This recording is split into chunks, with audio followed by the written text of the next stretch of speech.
এমন এক দুর্যোগপূর্ণ রাতে দুই ভাই রতন আর সুবল তাদের মেজ ভাই শুভর নিথর দেহ নিয়ে ছুটে চলেছে নদীঘাটের দিকে। মূলত উদ্দেশ্য রাতের মধ্যেই লাশ সৎকার করা। হ্যাঁ রে সুবল, এত রাতে ওপারে যাওয়ার জন্য কোনো নৌকা কি আদেও পাওয়া যাবে? নদী পার হতে না পারলে তো সকালের আগে মেজ ভাইয়ের শেষ কাজটুকুও করতে পারবো না। আমার বেশ চিন্তা হচ্ছে। চিন্তা করিস না, এই রাতে ঘাট সচরাচর ফাঁকা থাকে না, কোনো না কোনো মাঝি ঠিক পেয়ে যাও। ছোটবাবু ঠিকই কইছে, তবে এই ঝড়ের রাতে নদী পার না হওয়াটাই ভালো। কখন যে কি হয়ে যায় তা বলা যায় না। হ্যাঁ, আমাদের হাতে আর কোনো উপায় নেই। মেজ ভাইয়ের শেষ ইচ্ছে ছিল তাকে যেন তার মায়ের শ্মশানের মাটিতেই দাহ করা হয়, আর সেই শ্মশান নদীর ওপারেই। কিন্তু কপাল দেখ, এমন দিনই ঝড় বৃষ্টি শুরু হলো।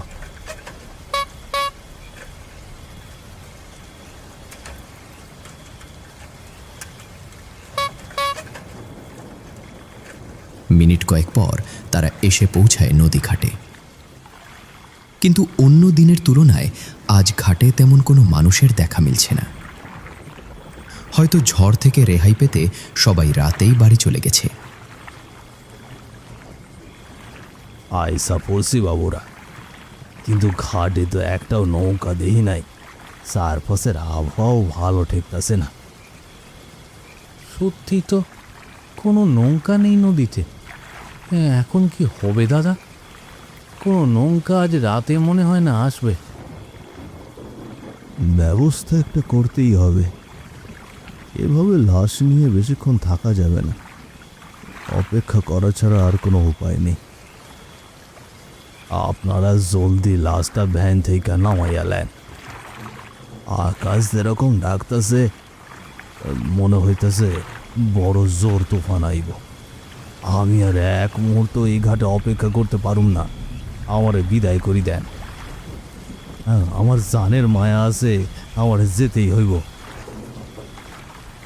এই ঝড়ের মধ্যে আমাদের এভাবে একা ফেলে রেখে চলে যাবেন না। অন্তত একটা নৌকার ব্যবস্থা না হওয়া পর্যন্ত থেকে যান। না বাবু, মাফ করেন। এই ঘাটের দিকটা বেশি সুবিধার নয়। বেশিক্ষণ থাকলে বিপদ হতে পারে। আমার বাড়িতে ছেলে মেয়ে আছে। আপনারা লাশ নামান, আমি বরং যাই।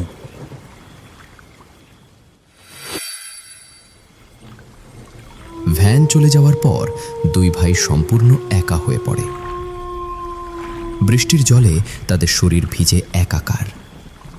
তখন দূর থেকে শিয়ালের ডাক আর নদীর ঢেউয়ের শব্দ রাতের নির্জনতাকে যেন আরো ভয়ানক করে তুলছিল।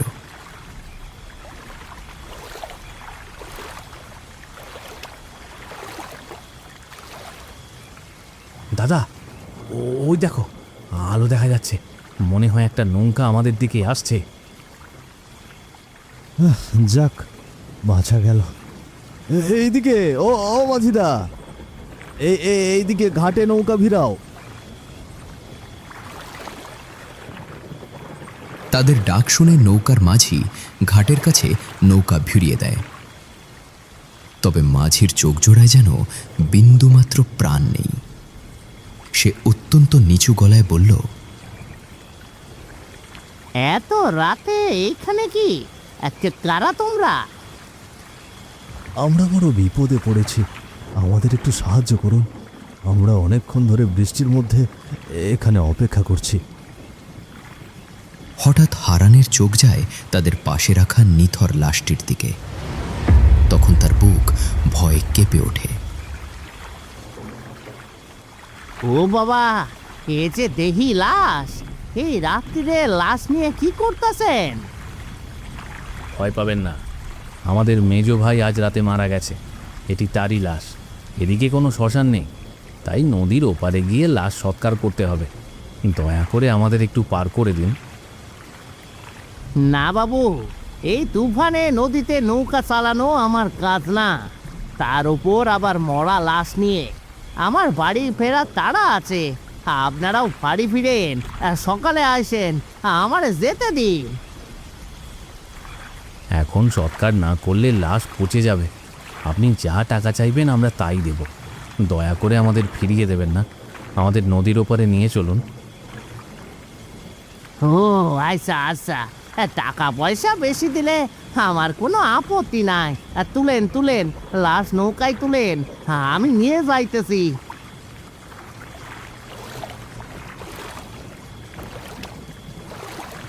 একটি লাশ নিয়ে সুবল, রতন ও মাঝি নৌকাটি নিয়ে স্রোতের তালে এগিয়ে যেতে থাকে। তাদের ছাড়া আশেপাশে আর কারো দেখা নেই। এমন সময় হঠাৎ নীরবতা ভেঙে সুবল বলে ওঠে, আপনার নামটা তো জানা হলো না। কত বছর ধরে এই নদীতে নৌকা চালাচ্ছেন? কখনো তো দেখিনি আগে। আমার নাম হারান। এই নদীতে আমি আজ থেকে না বাবু, অনেক বছর ধরে আছি। আশেপাশে সব কিছুই আমার চেনা। আসলে ছোটবেলায় বাপ মারা যাওয়ার পর থেকে আমি নৌকা চালাই।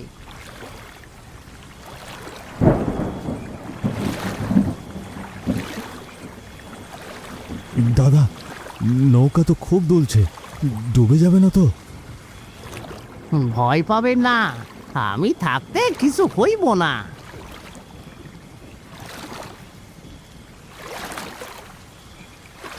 নৌকা যখনই মাঝ নদীতে এসে পৌঁছায়, আকাশ ফেটে অঝোর ধারায় বৃষ্টি নেমে আসে। শুরু হয় তোলপাড় করা ঝড়, যেন প্রকৃতি কোনো বিপদের ইঙ্গিত দিচ্ছে।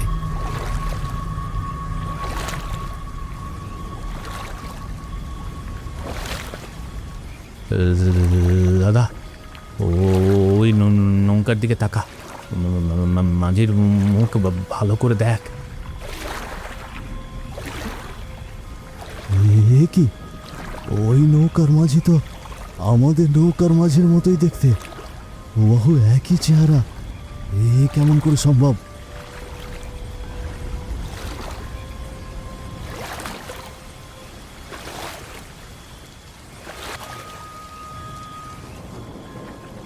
এ কি, নৌকা থেমে গেল কেন? আমি আগে কইছিলাম বাবুরা, এমন ঝড় বাদলের রাতে নদী পার হওয়া ভালো না, ভয়ানক কিছু ঘটতে চলতেছে। আপনারা সাবধানে থাকুন, সব দিক চোখ রাখুন, আমি নৌকা ঠিক করার ব্যবস্থা করছি। কিছু বুঝে ওঠার আগে হারান মাঝি জলের মধ্যে ঝাঁপ দিয়ে নিখোঁজ হয়ে যায়। এ কি, আপনি নৌকা থেকে নামলেন কেন? শুনতে পাচ্ছেন? নৌকার নিচে আগাছা জড়াইয়া আছে, এজন্য নৌকা আটকে আছে। আমি একা ছড়াইতে পারতাছি না বাবু, আপনাদের দুই ভাইয়েরও জলে নামতে হইব, নাইলে নাও ডুববো, আপনারাও ডুববেন। দাদা, আমরা কি জলে নামবো? আমার কেমন যেন ভয় লাগছে। কিছু হবে না, নেমে পড়। আর কোনো উপায় দেখছি না, তাড়াতাড়ি নদীর ওপারে যেতে হবে।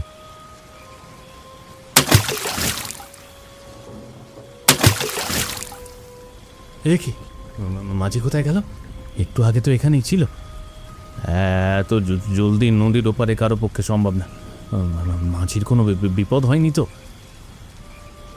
কিছুই বুঝতে পারছি না, চল আবার নৌকায় উঠে পড়ি। কিন্তু যখনই নৌকায় ওঠার জন্য সুবল ও রতন প্রস্তুত হয়, ঠিক তখনই দেখা যায় এক বীভৎস দৃশ্য। চারটি আত্মা কচকচ করে লাশের মাংস চিবিয়ে হিংস্রভাবে খাচ্ছে। আমি কি দেখছি? ভূত! পালা পালা, বাঁচতে চাইলে শিগগির পালা, আর এক মুহূর্ত এখানে থাকা ঠিক হবে না। কোনো মতে দুই ভাই নদী সাঁতরে পালাতে লাগল, কিন্তু বিপদ কি তাদের পিছু ছাড়ল?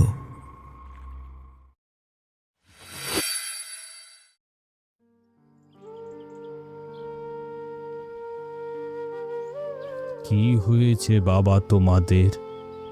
এই ঝড় তুফানের রাতে তোমরা নদীর পাড়ে অজ্ঞান হয়ে পড়েছিলে কেন? আমরা আমরা আমরা আমাদের ভাইয়ের লাশ নিয়ে ওপারে যাচ্ছিলাম।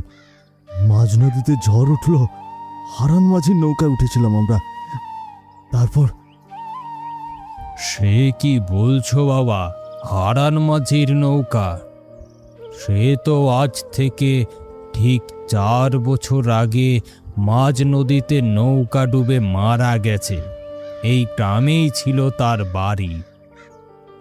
তাহলে আমরা কার সাথে ছিলাম রাতে? বাবা, তোমরা কোনো মানুষের সাথে না, বরং অন্য কিছুর মুখোমুখি হয়েছিলে। হারান মাঝি মারা যাবার পর থেকে এই নদীতে মাঝে মধ্যেই তার আত্মা ফিরে আসে। কত মানুষকে যে সে এভাবে মাঝ নদীতে নিয়ে গেছে তার কোনো হিসেব নেই। তোমরা যে প্রাণ নিয়ে ফিরলে সেটাই তোমাদের সৌভাগ্য। প্রকৃতি শান্ত হলেও দুই ভাইয়ের মনের ভয় আর কখনো কমেনি। শেষ পর্যন্ত তারা তাদের মেজ ভাইয়ের লাশ সৎকার করতে পারেনি। কে জানে মাঝ নদীতে সেই লাশ আর হারান মাঝি কোথায় হারিয়ে গেল।